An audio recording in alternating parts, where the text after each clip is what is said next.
Chromosomes. Little strands of nucleic acids and proteins are the fundamental genetic instructions that tell us who we are at birth. Most people are born with 46 chromosomes, but each year in the United States, about 6,000 people are born with an extra chromosome, making them a person with Down syndrome. If you've ever encountered someone with Down syndrome, you know that they are some of the kindest, most joyful people you will ever meet. They truly have something extra. My name is Lisa Nichols, and I have spent the last 24 years as both the CEO of Technology Partners and as the mother to Allie. Allie has something extra in every sense of the word. I have been blessed to be by her side as she impacts everyone she meets. Through these two important roles as CEO and mother to Allie, I have witnessed countless life lessons that have fundamentally changed the way I look at the world. While you may not have an extra chromosome, every leader has something extra that defines who you are. Join me as I explore the something extra in leaders from all walks of life and discover how that difference in each of them has made a difference in their companies, their families, their communities, and in themselves.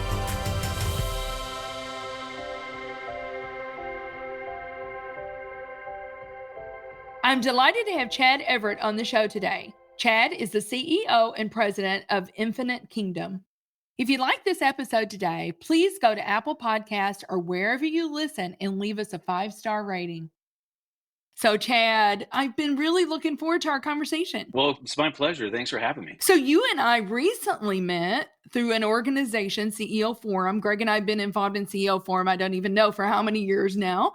You're doing really cool stuff. But before we get into what you're doing today, I kind of want to talk a little bit about how you grew up. I know that you live in Dallas. Don't you live in the DFW Metroplex? I do, yeah, right outside of Dallas, Flower Mound, which is kind of in the Grapevine area, if you're familiar with the Dallas-Fort Worth area. But yes, live in Flower Mound, right outside Dallas. I love Flower Mound. No, we had an office in Dallas for 6 years. Very familiar with that area and South Lake and Grapevine, that whole area. But you're married to Sandy with 4 kids. Oh, yes. That keeps you busy. She keeps me grounded. I mean, she's homeschooling our 4 kids too. So stay-at-home mom, 4 kids. I mean, she's got her hands full. She is the MVP of our household for sure. My goodness. Well, I tell you what, you're kind of a serial entrepreneur. You've done a lot of things in your career, and it's just awesome, isn't it, to have that partner that is really the CEO of the home and making sure the kids are doing well. How old are your kids? So I have 2 boys, 2 girls. My boys are the bookends. And so my oldest boy is 13, that's Lucas, and then Elena is 11, Olivia is 9, and Levi turned 6 in January. So our house is full. It's dirt bikes. It is trampolines. We're a performing arts family. So my kids, the oldest son actually is a paid actor now. He's so super excited about that. If we're not busy doing entrepreneurial things, we're busy chauffeuring kids around town and living a great life in the Flower Mound area. Yeah. Wow. Well, and I know that you grew up as a preacher's kid. Now, did you have siblings? I did. So me and my older sister, it was just the 2 of us. But yeah, I grew up in Michigan. I'm a sports guy. And so when you grew up in Michigan, you didn't really pick the Detroit Lions as your football team. So you kind of had to pick one of the college teams. So University of Michigan became mine. Yeah, I grew up with my sister. My parents were in the pastorate. And so they pastored several different churches in Michigan. And so we moved to, I think, 3 different places within Michigan. And then when I was around 12, they got the call to plant churches in California. And let me tell you, I grew up in a town of 300. And we moved from Little Clarksville, Michigan to Berkeley, California to plant a church. And if you want to talk about taking a hit from the sticks and putting them, the epitome probably of urban United States of America, that was it. And there's probably 300 in my little village in Michigan, 300 probably on my block where I lived in Berkeley. So grew up in the San Francisco Bay Area probably for around 17 years or so as my parents, planted different churches in the area. Well, okay. So now I want to get into your career. So after college, after university, you began your career as a co-owner of a company that serviced vehicles for Fortune 500 companies. Where did the entrepreneurial spirit come in? Because you've done this a couple of different times now, and we'll talk about that. But where do you think you got that bug? I think it's in my grandpa for sure. He was a business owner. He owned a international harvester dealership. And so I kind of watched him a little bit as he, I was growing up in Michigan and kind of seeing what he had to deal with. And I think that thread kind of came through me as well. But then watching my parents, I mean, entrepreneurial spirit, I think oftentimes is about taking something that's a vision in your head and then, putting it to action and seeing it birth and grow. And I think about my parents and what they've done in terms of taking churches from nothing and helping them to grow. I think became instrumental in just having that kind of spirit about wanting to be your own boss, wanting to be kind of in control of your time. Some of the things that everybody thinks about the glorious side of entrepreneurship, but I don't know if I'm one of those people that is exactly employable. I have a high D kind of personality. I'm a big driver. And so I knew that I really wanted to take something in my own control and start to build. I'm a builder by nature. I love taking a vision inside my head and putting hands to it. And the Lord's been very gracious to me, and it's been a great ride that way. Well, you know what? You bring up a good point, because sometimes you do have those personality traits, right? I remember our oldest son, way back in the day, we had him do a Berkman study, and he went through some of the assessments, and I know one of the assessments came back and said he's going to make a terrible employee. But he will probably own his own thing one day. Yeah, doing his own thing would be probably what he would end up doing. So there's a lot of wisdom packed in there. But in 2007, you went to a management consulting firm in California, which I think, honestly, when I am like coaching young people, and I'm like, oh my goodness, to start in like a McKinsey or a Deloitte or an EY, I just think is so smart, because you get such a preview into lots of different industries, lots of different ways of doing business. And so you did that for quite some time. And I just think that is probably awesome preparation too. It was a boutique firm in many ways. I mean, I think we had 30 consultants at any given time, kind of the CEO in waiting for that particular organization, great organization led by some great believers. But we did a lot of work for state agencies, some Fortune 50 companies, and doing strategic planning, management, implementation, those kinds of things. And you're exactly right. I mean, a great broad exposure to business in general, especially as if you're a corporate leader or you're a business owner that's starting to get it that above that 100 employee count, you're really starting to get more into almost a corporate style type of leadership. And to be able to see that dynamic and that leadership dynamic at an early age was something that really benefited me quite greatly. In 2014, you went to be the chief strategist for the largest Christian media broadcaster in the world. I think you said when you left there, they were serving an audience of about roughly 30 million people, and that's Caleb. And so you were the chief strategy officer there for quite some time. What'd you learn from that business, Chad? One, great organization, doing some great work. And so, 30 million across both our Caleb and Air One. You might be familiar with one or the other, depending upon where you are around the country. I learned that to change culture is a very intentional, dedicated effort. Part of my role was to help them reimagine what does Caleb look like in a multimedia type of world. But you have to understand, Caleb had some massive success and still does, but it has some massive success doing a radio type of ministry. But unequivocally, they knew that in order to reach more people, to continue reaching a new demographic and maintain their relevancy in the market, they needed to expand that and grow. And so they knew they needed to broaden the horizon, broaden outside of just radio and go into multimedia. But that's hard. I mean, it's a hard journey. And I think many entrepreneurs find themselves in this place where the company's starting to grow and they're thinking about new lines of business or thinking about new products and services, but they're so culturally aligned to this particular way of doing business. It's hard to sometimes envision what that looks like outside. And how do you branch out without killing what got you to where you are?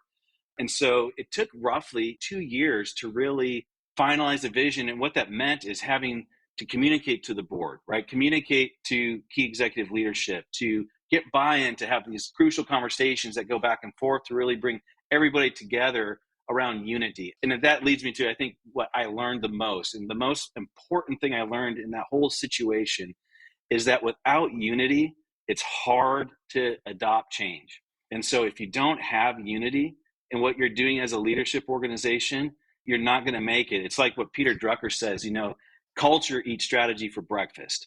If anything, you learn that, and that if you're going to adopt something new, you really have to make sure the culture is aligned critically around and in unity around what it is that you're doing so that you can actually execute it well.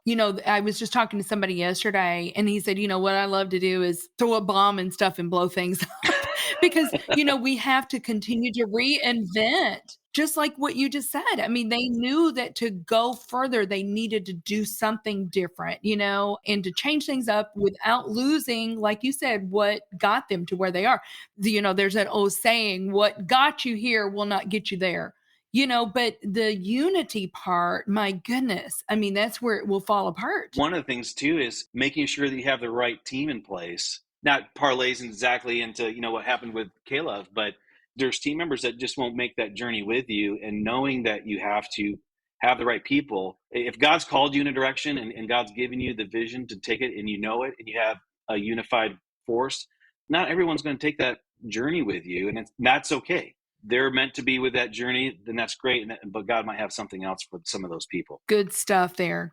And then when you left Caleb, and I know this church, Gateway Church in Dallas, or I think it's closer to Grapevine, right? Gateway and Fort Worth. Yes, yeah, exactly. You went there into the Kingdom Business Leaders Department, and this whole idea with Gateway equips and empowers business leaders by teaching biblical principles alongside industry best practices. And I love that. And I actually went to KBL and downloaded some of the lessons, really good stuff. So what were you doing there? I never knew I was going to go to Gateway. I thought for sure my career was going to start and stop with Caleb. I had a great trajectory working with Caleb and still very much love them, champion them. And I think at one point in time, our paths will intersect once again. But I was down at Gateway to look at their program as a possibility of leveraging some of what they're doing with what Caleb is doing. And I'm sitting in the founder's office of Kingdom Business Leaders, and the Lord taps me on the heart and says, "You're not here to check out Kingdom Business Leaders. You're here because I got something for you down here in this DFW area." And so I said, "God, I don't know that you know what you're talking about. And I don't know if you've ever had those conversations, but they never go in your way." And so through a series of lots of prayer, lots of counsel, I knew I was supposed to come down here. I knew I was supposed to help Kingdom Business Leaders launch. What they're really trying to do is take what they were doing at Gateway, which if, for some of your audience, they might not know who Gateway is, but it's probably, depending upon what chart you look at, one of the 5th largest churches in America. Certainly their budget's probably the top. It's just a very influential church, and a church that really has done well and has built a successful culture. But they wanted to take this business leader platform, of which I think they had 1,500 of their own members a part of this business leader platform. They wanted to take what they've done and be able to expand it into other churches. And so kind of my strategic background, my scaling background, leadership background, I came and helped them, package this up and get it ready for mass distribution and execution scalability. But what's interesting, Lisa, is that, you never know what God is up to. You may have heard of Jehovah Nissi, Jehovah Jireh. This was Jehovah Sneaky. He reached it down here to Dallas because the whole vision, which we may get to about what I'm up to now, I couldn't have done where I was in Caleb. It had to have happened where I am here. And, I could spend an hour and a half describing how God has opened up doors. And when God opens up doors, it's life-changing. Yeah, that's awesome. I love it. So if our listeners wanted to check this out, because it's like a curriculum and leadership lessons for business leaders, how would our listeners get to that? So you would go to kingdombusinessleaders.com, and that would be the best place. And they can go there and get all great information. They're working on redeveloping their software platform, which is one of the things that we identified early on as a scalability thing. So they're about to launch their new platform, which really opens up the whole library of content to anybody. So you don't have to be just a partner, a member of Gateway Church. Anybody could have access to that. Great program, great content. Yeah. If you want to learn how to build business God's way, that's the way to do it. Awesome. Well, listen, we do need to take a quick break. We've got so much more to talk about. I really want to get into what you're doing today because I'm really excited about that. But we do need to take a quick break, and we'll be right back with Chad Everett. Are you an IT executive with years of experience? Are you energized when you empower others? If I've piqued your interest thus far, you may be a great mentor for the TechLX program in St. Louis. TechLX prepares rising IT leaders to tackle today's challenges and prepare for tomorrow's demanding roles by pairing them with senior IT executives like yourself. Mentors receive coaching from technology partners and will be invited to all TechLX networking events featuring outstanding speakers of the IT industry. To apply, visit tpi.co/TLX. So welcome back, everyone, to the Something Extra podcast with Chad Everett. So Chad, I want to get into gaming. I want to talk about the gaming world. So right now, I read, and I know you've got some even more recent stats, but in 2016, the number of gamers in the world was 2.5 billion. It grew to 2.7 billion in 2020. 2.8 billion through the first half of 2021. And then I know you've told me that now the current stat is 3.24 billion gamers, 41% of the world's population. Unthinkable to some, I know. But you know what's crazy to me? Last year, the Entertainment Software Association revealed that, it's not just the millennials and the Zers, Chad, that are gamers.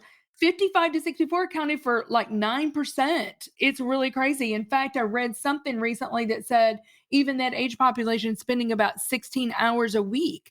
And I know I had lunch with a friend last week and she's like, Lisa, have you done Wordle yet? You've got to get onto Wordle. And it's this word game.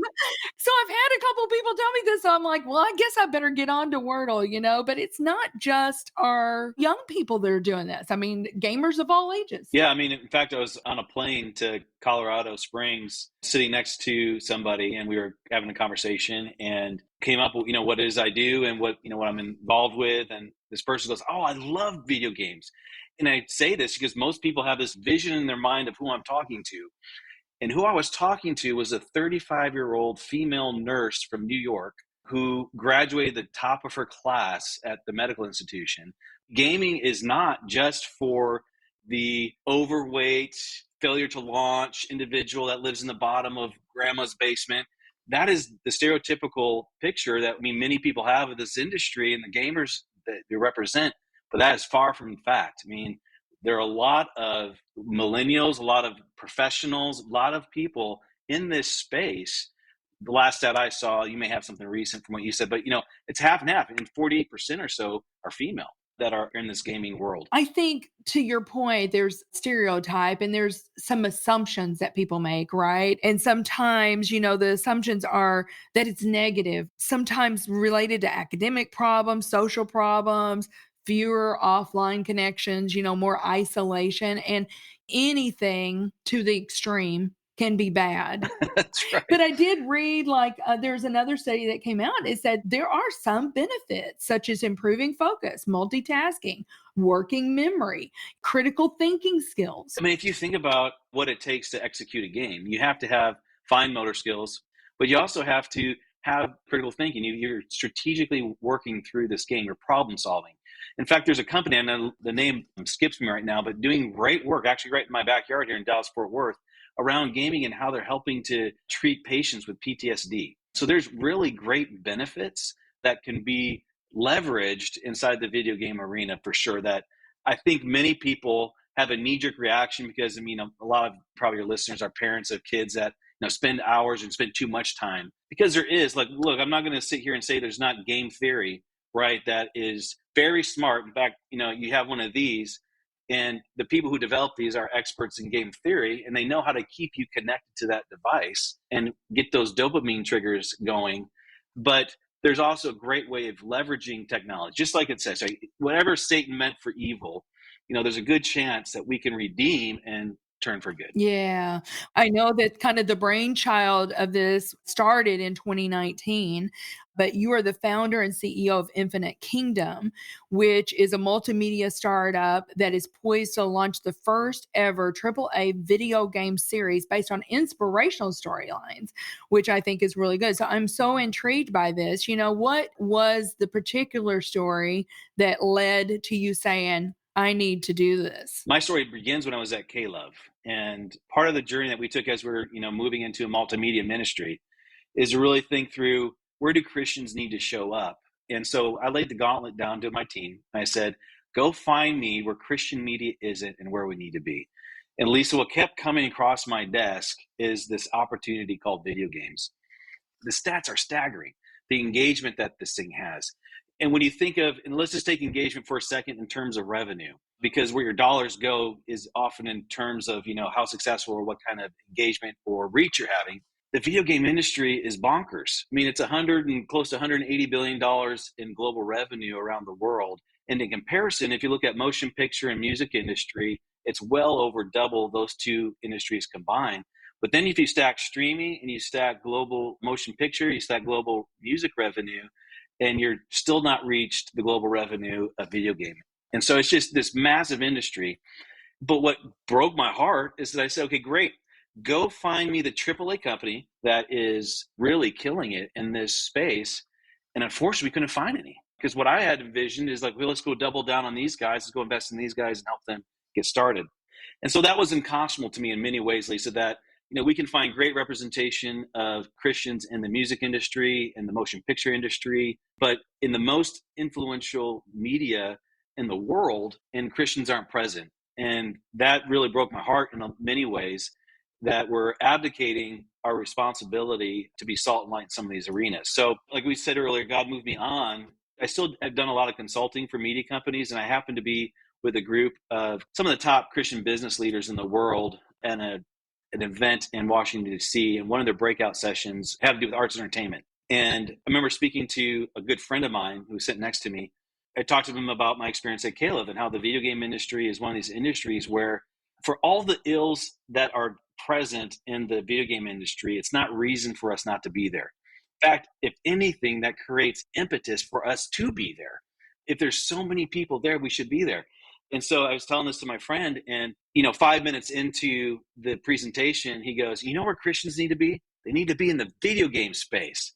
And Lisa, just like God tapped me on the heart and brought me to Dallas, God clearly tapped me on the heart then. You ever get that heart like, oh my goodness, what are you doing now? My friend and I look at each other and says, I think God's calling us to build a video game company.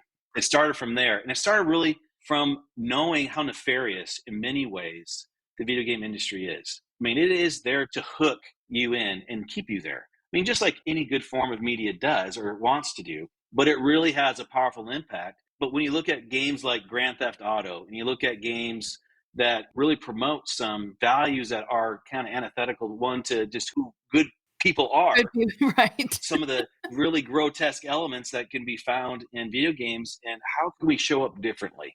How can we give a different value-based approach to the video game industry? So tell me this, as you have a whole group of content writers and that sort of thing and technologists that are building this out, Jan, I also wanted to ask you, where are you in the cycle? And if anybody was wanting to get involved, how would they get involved? Where we are is we're in our seed rounds. We're finishing up the $3.5 million seed round. We're about 500,000 short of that, but have great interest and people are coming in. We may oversubscribe based upon the interest that we're getting to 4 million, but would not go past that.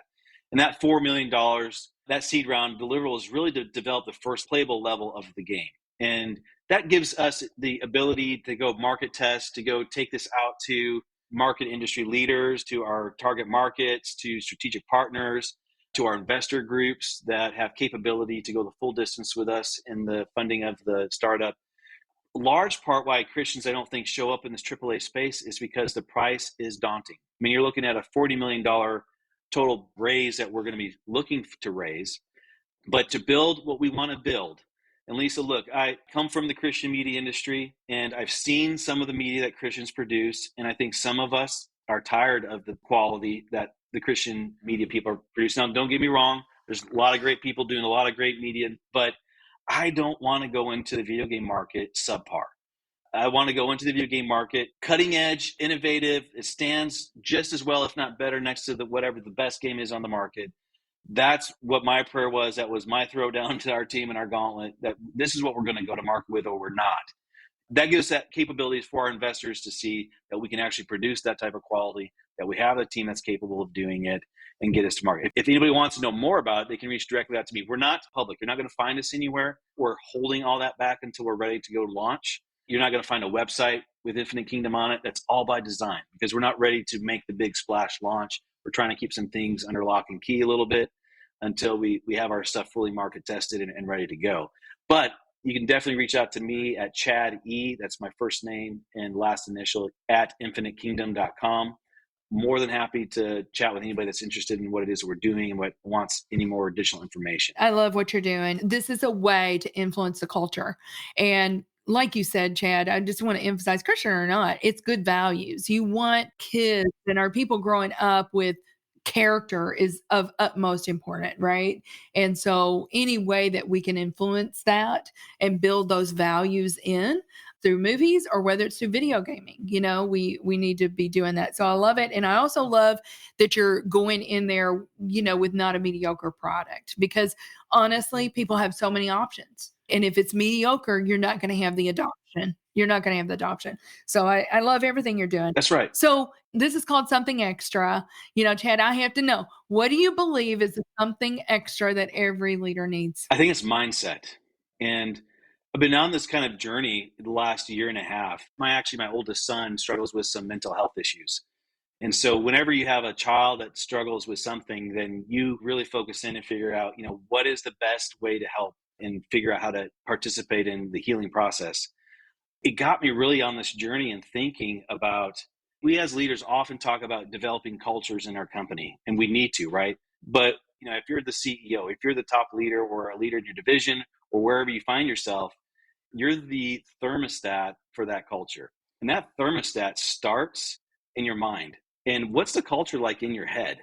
The two greatest commandments, right? Love the Lord your God with all your heart, mind, and soul, and then love your neighbor as yourself. I coach a lot of business leaders, and I recently was with a group of people that I coach, and I had them say, list me to your top 5 friends.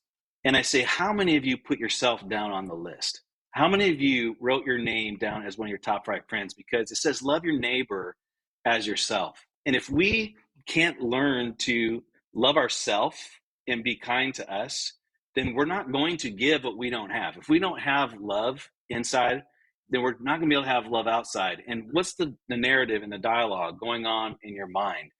Is it lovely? Is it pure? Is it honorable? The things that we should be thinking about. Is it those things? What are you telling yourself when you had a failure? Are you calling yourself a failure? Are you calling yourself that you should have thought of that? How kind are you being to you? Because to the degree that you can actually speak the right things, because Proverbs says, death and life in the power of the tongue. And so out of the abundance of your heart, the tongue speaks. And so if we don't have a belief about in the right mindset and the right perspective about what's going on around us, and we start saying the wrong things, we start setting ourselves up for a lack of success or producing the exact opposite result we want to produce. It's been really revealing to me, and even helping me to think about, okay, man, why am I thinking that way? Why am I even saying that the way I'm saying it?